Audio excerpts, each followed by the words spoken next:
While the idea of a performer collapsing into the arms of a loving audience has a certain romantic appeal, in real life it can be pretty horrifying. For one reason or another, these performers died in front of their audiences, unexpectedly taking their final bows. Nick Menza was a drummer best known for his work with Megadeth, playing on highly regarded albums like Rust in Peace and Countdown to Extinction. Apart from Megadeth, Menza also played with the bands Mimarain, Fear Assembly, Orphan to Hatred, and OHM. It was during a gig with OHM in May 2016 that Menza's heart gave out. The 51-year-old collapsed on stage during the third song of the band's set at a show in Studio City, California, and he was pronounced dead upon arrival at a nearby hospital.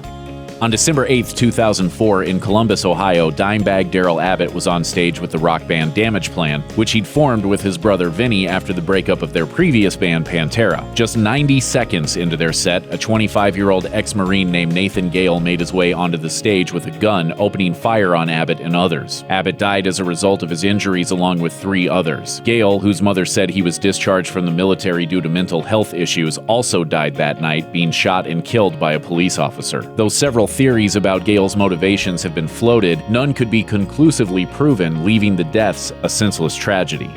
As an original member of Boston, drummer John Sib Hashian played on 2 of the best-selling rock albums of the 70s, Boston and Don't Look Back. The success of the band allowed him to keep working as a drummer for the rest of his life. Decades after the height of Boston's success, Hashian joined the classic rock nostalgia circuit, booking a spot on the Legends of Rock cruise. While performing at sea with the band Dirty Water in March 2017, Hashian collapsed behind the drums during a set, dying of a heart attack at age 67. He had been diagnosed with kidney cancer just months before his death.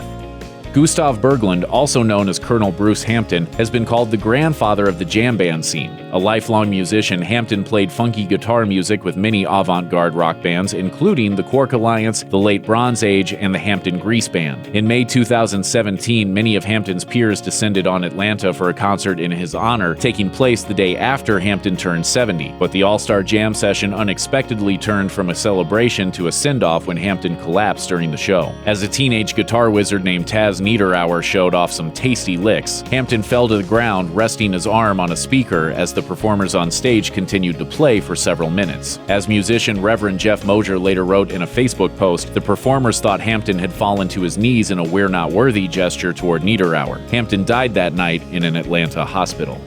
In April 1984, Welsh prop comedian and magician Tommy Cooper appeared on the UK variety show Live from Her Majesty's, but his act was derailed by a sudden crisis. After an attractive magician's assistant came onto the stage during his performance, Cooper suddenly fell backwards, which many took to be an act of impromptu physical humor. But this wasn't comedy, it was tragedy. The 63-year-old Cooper had suffered a heart attack on live TV. The director sent the show to an unscheduled commercial break as Cooper was pulled off stage. He was taken to a hospital and pronounced dead upon arrival.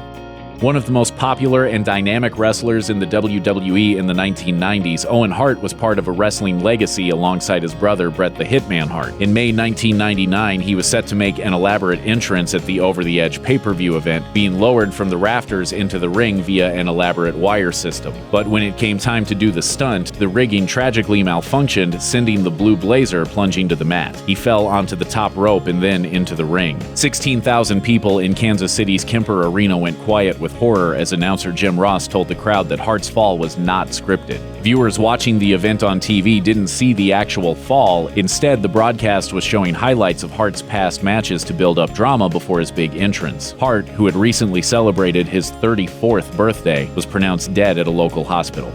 Tiny Tim was one of the most unique performers to ever score a hit record. A tall, stringy-haired man with a penchant for singing in a high, lilting voice, his version of an old standard called Tiptoe Through the Tulips hit number 17 on the Billboard Pop Chart in 1968. On November 30th, 1996, Tiny Tim played a benefit show for the Women's Club of Minneapolis. During a performance of his most famous song, the musician abruptly stopped playing, then told his wife he didn't feel well. Then the 64-year-old performer collapsed, dying a few hours later in a Minneapolis hospital, likely of cardiac arrest.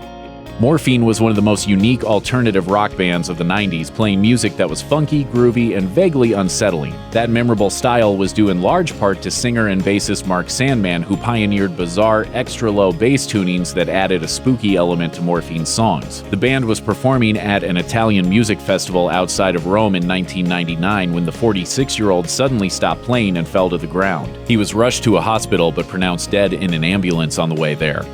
French singer Barbara Weldens was a star on the rise before her life was cut short by a freak stage accident. In 2017, the singer had just released her first album, the success of which made her a big draw for the Leo Ferré Festival in Gougeron, France. According to eyewitnesses, Weldens put on a terrific show and earned a standing ovation. She was soaking it all in when she suddenly lurched forward and fell lifeless to the ground. The singer, who performed barefoot, had stepped on a malfunctioning piece of electrical equipment, and the resulting shock sent her into fatal cardiac arrest. She was only 35 years old.